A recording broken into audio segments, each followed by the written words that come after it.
I've been out every night with the men and women of all these law enforcement agencies.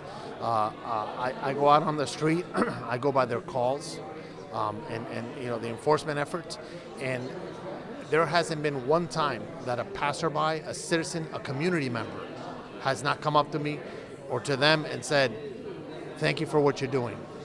Thank you very much. You guys are doing a great job. We appreciate you here." The kids are playing out in the street. There's a lot of benefit that we're already seeing from our efforts here, and that's an honor for any law enforcement officer to be able to witness.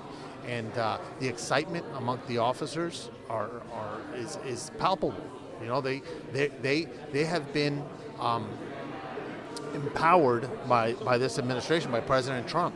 We have an attorney general in Pam Bondi that is a pioneer. She's a tough lady on crime. I mean, I work with her in Florida.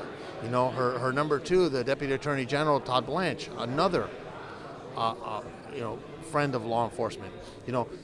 Law enforcement officers feel like they are backed and they are happy.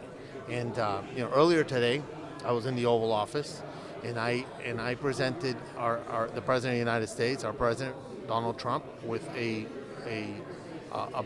U.S. Marshal badge, right?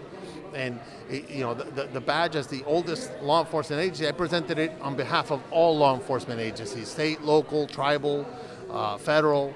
And every law enforcement agency I know feels empowered by the president. But the most important thing I gave him was a handcuff key, because the President of the United States has single-handedly unhandcuffed law enforcement officers across this nation.